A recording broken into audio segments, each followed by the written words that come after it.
Tentando.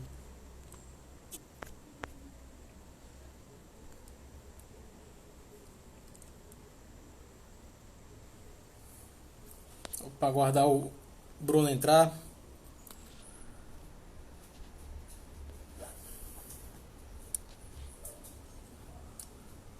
Rafa, manda aí um WhatsApp pro Bruno, pede para ele entrar.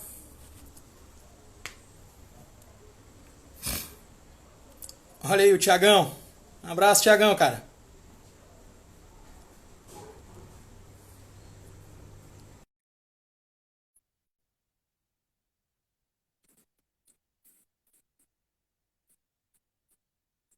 Voltamos.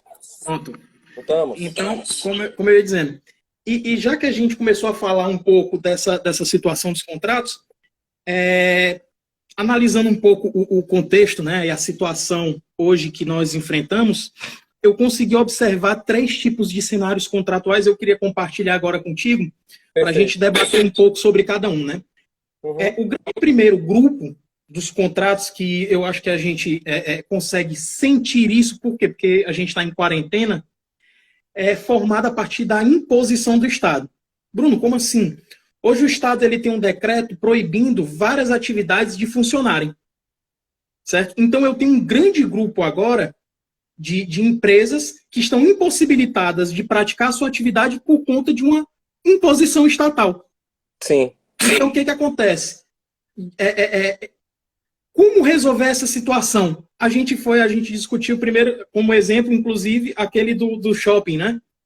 Mas Uhum. hoje, restaurantes. Como fazer com restaurantes? Esses restaurantes eles estão impossibilitados de funcionar. E eu acho que é um dos setores talvez mais Mas pode afetados. ser atingido. Os bares e restaurantes hoje, Ave Maria, cinemas, né? Então, assim, estádios, teatros, todos esses tipos de atividade, eles estão impossibilitados de atuar. Então, a pergunta é, os terceiros que possuem, às vezes, contratos com esses tipos de prestadores de serviço, como é que resolve essa situação? É. Eu tenho aí um caso fortuito, uma força maior, eu tenho inexigibilidade do contrato, uma onerosidade excessiva, como é que eu resolvo? Eu rescindo, eu negocio? Então a Exato. gente tem uma imposição muito complicada, né? O que a gente vê, hoje mesmo, no escritório, apareceu um dono de restaurante desesperado, falando, olha, eu vou ter que demitir. Eu não tenho outra solução. Eu vou fazer o quê? Eu não estou conseguindo gerar receita. Então, como é que a gente faz com essas pessoas, com essas atividades? Esse é Exatamente. um primeiro grande grupo. Talvez hoje o mais afetado. Outro grande grupo, o segundo, que é aqueles, por exemplo, eu vou dar exemplo da transporte aéreo. Ou seja, é aquele grupo que inviabilizou o interesse do contratante em utilizar.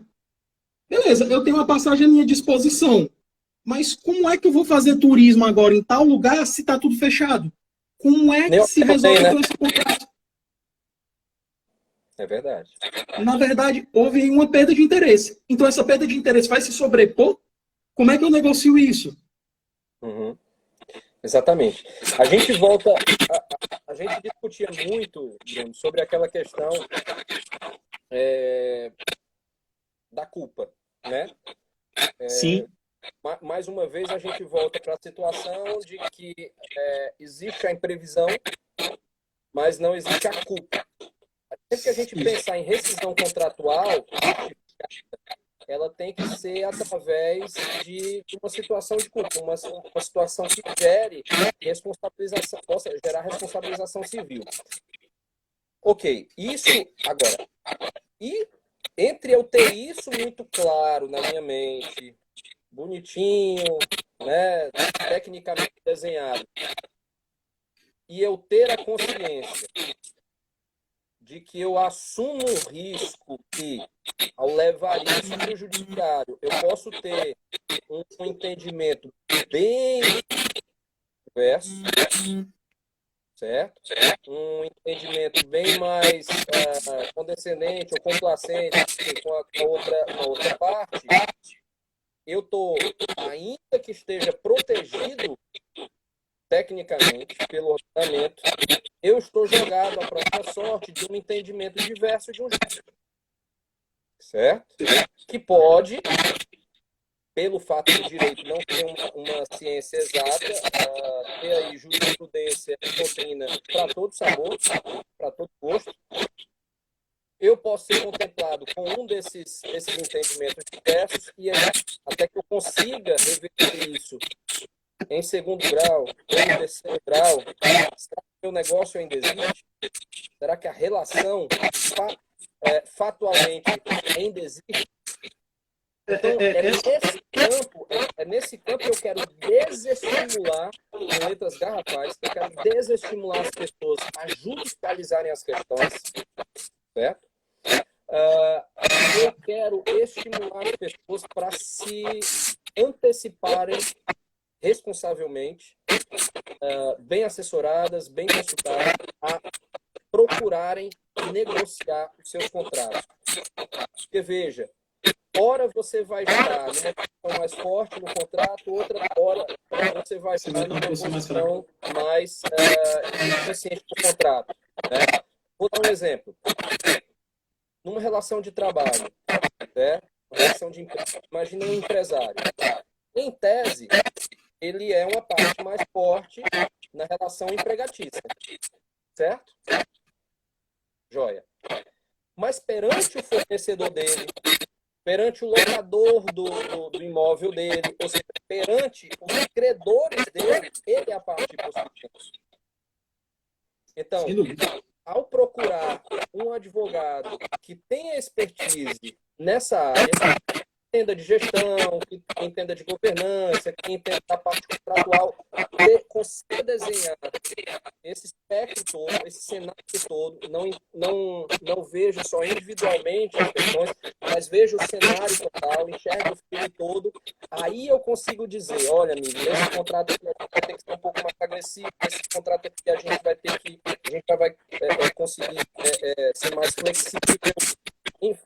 Na parte trabalhista, olha, algumas pessoas a gente vai ter que explicar, outras pessoas a gente vai conseguir colocar férias, vai antecipar férias, outras pessoas a gente vai criar um banco de horas, outras pessoas a gente vai verificar se a gente consegue fazer uma modificação do contrato de trabalho, enfim, porque imagina um empresário, existe receita de bolo, mas existe um cara, pronto, você estava dando o exemplo do Floresta, né? Ou seja, a rede de restaurantes.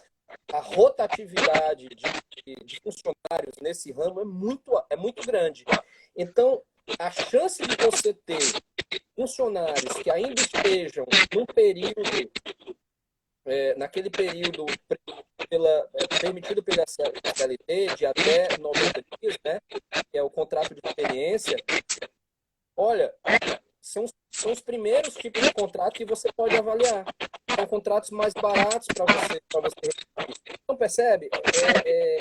É o paciente que está na maca, precisa ser operado, mas eu não posso colocar para operar aquele cara um cara que só entenda de olho, ou um cara que só entenda de mão, ou um cara que só entenda de ombro, sei eu, ou um cara que só entenda de coração.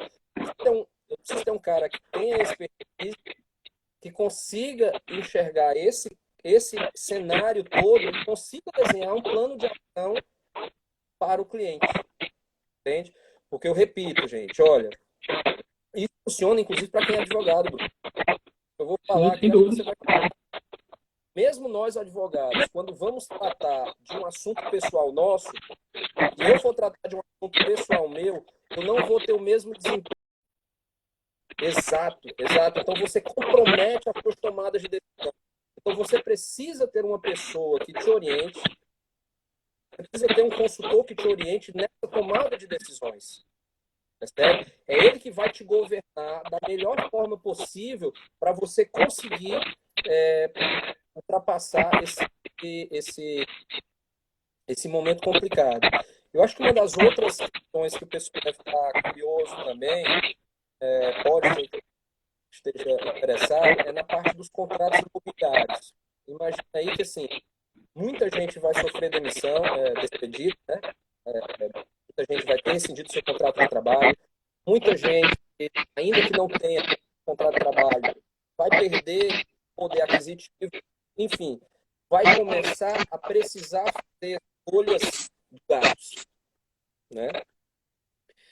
E pode ser que boa parte dessas pessoas seja obrigada a não conseguir mais voltar em dia com o imóvel que havia adquirido, certo? Seja via contrato bancário, seja com negociação feita direta com a construtora, ou seja, o parcelamento, o financiamento é direto com a construtora, enfim. Então, nós temos aí diferentes cenários de contratos imobiliários, né? Então, veja, se a gente parte da premissa que é interessante, sempre será interessante a manutenção do contrato, se eu tenho isso bem delimitado, eu vou atrás de quê? De criar uma ambiência propícia à manutenção desse contrato. Se eu já sei que todo mundo está perdendo, tem que ser um perde-perde, de forma que a gente perca junto, mas a gente perca o mínimo possível. Veja, se você está negociando com uma construtora, por exemplo, não vai ser interessante para essa construtora rescindir esse contrato com você. Por quê? Porque se ela rescinde com você e ela vai precisar botar esse imóvel de volta para o mercado, nesse momento não tem Quem jeito. é que vai querer, né? E aí eu volto à questão, eu volto lá para o Floresta Brasil, que a gente falou. Quem é que nesse momento vai alugar um local daquele? Que, acredito eu, seja um aluguel de fato considerável. Então, assim, realmente é um momento de se ter um pouco de flexibilidade, né? É você ter em mente o seguinte, olha, eu manter o contrato é menos gravoso, certo? Na pior das hipóteses, é menos gravoso do que eu rescindir, do que eu pôr fim ao contrato. Pronto. No momento que eu tiver essa premissa muito bem delimitada na minha cabeça, eu agora vou me predispor a procurar a outra parte e digo, bom, agora vamos negociar, agora vamos sentar para manter esse contrato. Como é que a gente, dentro das nossas possibilidades, dentro das nossas necessidades, balanceando isso aí, como é que a gente... Que não vai ser segredo para ninguém que no momento que esse contrato for rescindido, esse objeto do contrato, no caso aqui o imóvel que a gente está dando como exemplo, ele não vai magicamente, instantaneamente ser adquirido por outra pessoa. Então é menos gravoso para ambas as partes, tanto é menos gravoso para quem está comprando não abrir mão daquele patrimônio que está adquirindo, assim como é menos gravoso para a construtora perder aquele cara que está disposto, daqui a alguns meses, continuar, né? Quando restabelecida a situação, ou como a gente dizia na época do colégio, nas aulas de química, quando a gente voltar para as CNTP, né, as condições normais de temperatura e pressão, esse cara continuar mantendo o contrato. Então, será que eu não consigo agora reduzir essa parcela dele? Será que eu não consigo dar um período de carência para ele, para eu jogar essas parcelas lá para frente? Entende, Bruno? Então, quando eu mudo o meu conceito de litigância, de judicialização das coisas, de rescisão imediata do contrato, quando eu saio desses cenários radicais, eu conservo a ideia de manutenção do contrato, que eu acho que isso é primordial. Se eu tenho em mente essa premissa da manutenção contratual, e isso tiver muito claro para ambas as partes, eu crio um cenário completamente propício para a negociação. Sim. E quanto antes eu for atrás disso, melhor. Lembrando, com responsabilidade, com cautela e sem precipitação.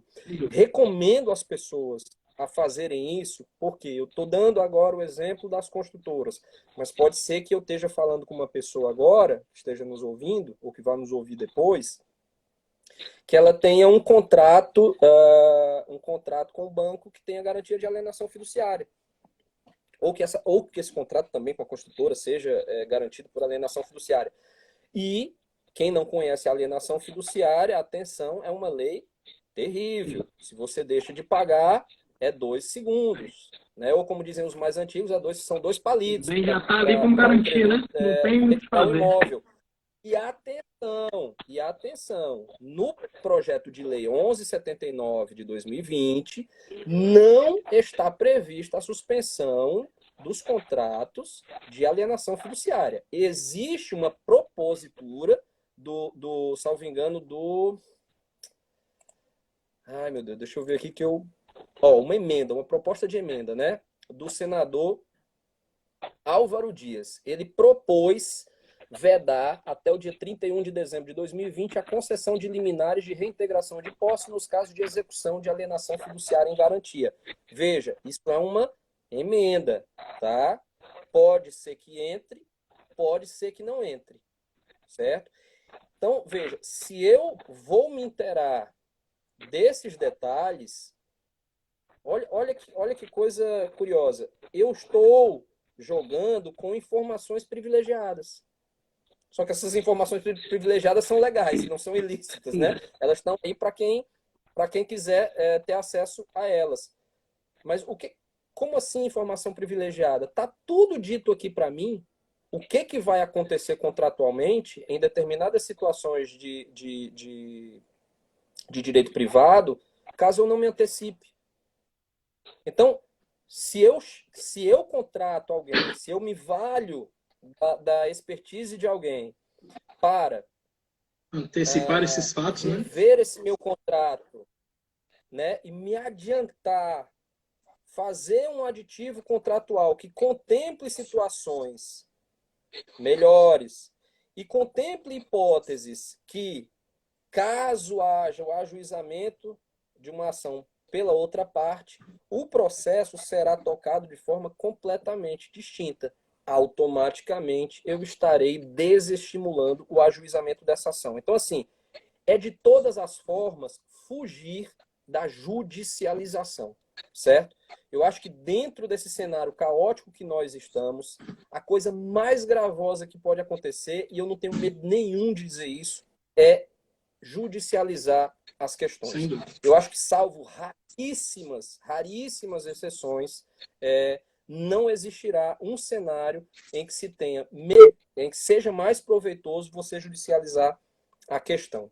Até porque nesse momento tudo é relativizado, né? Então, assim, a gente não tem segurança jurídica nenhuma do que é o certo. A questão e é até uma discussão um pouco filosófica, né? Porque a gente parte do pressuposto, tá, mas o que é o correto? O que é o correto? O correto é eu cumprir, mas será que o mais justo aqui não é eu equilibrar o contrato de acordo com essa nova realidade? Mas então como é que fica? Eu preciso até ter a clareza, Bruno, de que a decisão que eu tomar vai depender do cliente, vai depender do ramo desse cliente, e olha só, vai depender de que judiciário eu posso vir a ter que tratar. Isso é um fator muito importante. Então, ela pode ser vista pelo judiciário cearense de uma forma X, mas se eu estiver tratando com um cliente de São Paulo, esse mesmo entendimento já pode ser um entendimento Y. Se eu estou em Santa Catarina, pode ser outro entendimento. Sem dúvida. É uma alfaiataria. Certo? Então, hoje, eu acho que bons profissionais estão à disposição, estão ao alcance de todos, até porque esses próprios profissionais não estão fora dessa tempestade. Então, certamente, terão melhores condições de propor contratação, serão mais solidários a essas causas de seus clientes e evitarão a todo e qualquer custo a judicialização. E, principalmente, serão alfaiates de seus clientes, né? Atuarão sob medida do caso do seu cliente e não são generalistas. Não chegarão ali e tirarão da gaveta assim, uma coisa pronta para entregar. Né? Alguém que vem ali entregar uma fórmula pronta, liga o seu alerta em luz vermelha máxima, corra, diga que vai ali comprar um Qualquer sanduíche, coisa, volta né? já e não volta. É engraçado que esse é um momento que aquele jargão da advocacia é bem utilizado, né? Assim, se você é advogado que só entende de direito, meu amigo, então você não é advogado, né? Eu acho que esse é um momento dos advogados que realmente se dedicaram ao estudo de outras áreas, assim como administração, economia, se sobressaírem da situação. Porque, voltando à PL com relação ao despejo, você percebe nitidamente que o legislador ele não tem qualquer visão econômica. Ele não entende quais os impactos que aquela lei vai ocasionar. Ele simplesmente faz aquilo para angariar votos. Infelizmente. E nós, operadores do direito, temos que sofrer para poder dar um entendimento ou então solucionar o problema antes dele acontecer, que é esse caso. Ou seja... E aí é que entra a frieza do advogado. Exato. Né? Aí entra a frieza do advogado saber, olha, campeão, você tem toda a razão, tá aqui, o código diz isso, a lei diz isso, dá pra... Mas vamos aqui, né? Vamos para a realidade, vamos para o mundo de verdade. Olha, isso aqui é o que dá para a gente trabalhar. É jogar limpo com o cara, porque assim, tem advogados que gostam de cativar o cliente e dar um espetáculo para ele. Olha, você tem todos os direitos do mundo, como se aquilo ali fosse assim, imediatamente auto-aplicável, como se o simples fato daquilo estar previsto no código ou em determinada legislação fosse automaticamente aplicável. Não é assim. No mundo real, não é assim. Por isso, a alfaiataria que eu estava te dizendo, né? A pessoa que tem essa frieza, que tenha a capacidade de olhar o cenário completo e guiar da melhor forma possível o seu cliente. Mas, repito aqui, sendo chato, fujam do judiciário, assim, sem dúvidas. Fortemente a judicialização de questões. Peço que as pessoas considerem fortemente a antecipação de negociação, porque elas, frente ao que elas já sabem que existe, ou como medida provisória já em andamento, já em vigor, ou como projeto de lei a entrar possivelmente em vigor, e através dessas informações já montar um plano de ação, certo? Ferramentas não faltam, a gente falou aqui várias, certo?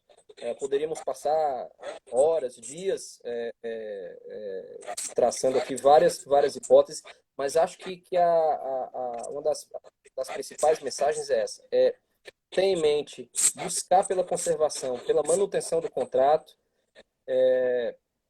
cativar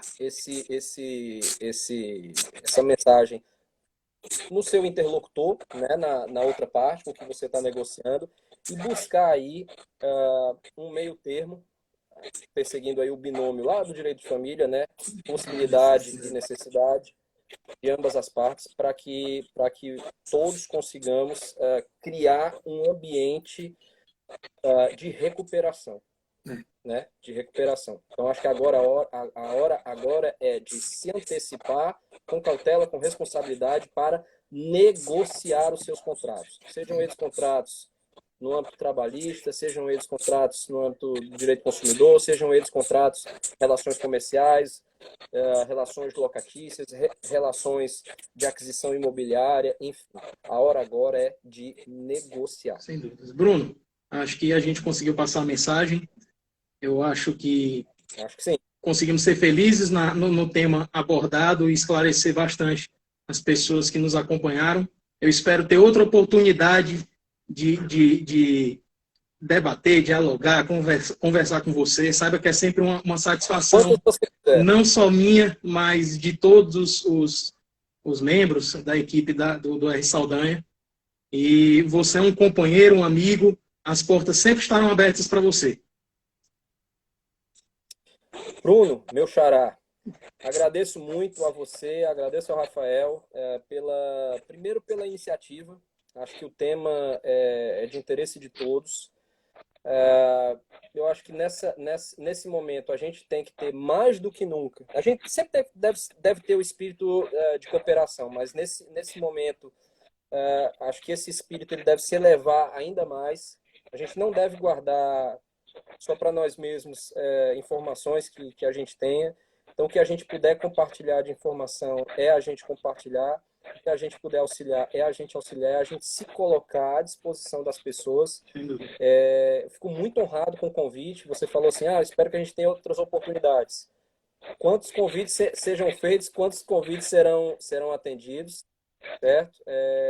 Agradeço mais uma vez a você e o Rafael. Agradeço quem esteve até agora conosco, né, pacientemente aí, aturando os dois Brunos falaram, né? Mas eu acho assim que não faltará assunto. A gente trabalha, a gente tem a mesma sintonia, né? A gente gosta dessa parte de consultoria pessoalizada, né, para os clientes. Acho que isso é o que tá faltando alfaiataria, agora. Né? E a alfaiataria jurídica, né? E, enfim, acho que foi muito proveitoso. Fico muito honrado mesmo. Agradeço a você, Rafael. Muito obrigado também. Espero que a gente tenha aí outros debates tão proveitosos quanto o de hoje. Sem dúvida. Forte abraço, meu amigo. Tudo de bom.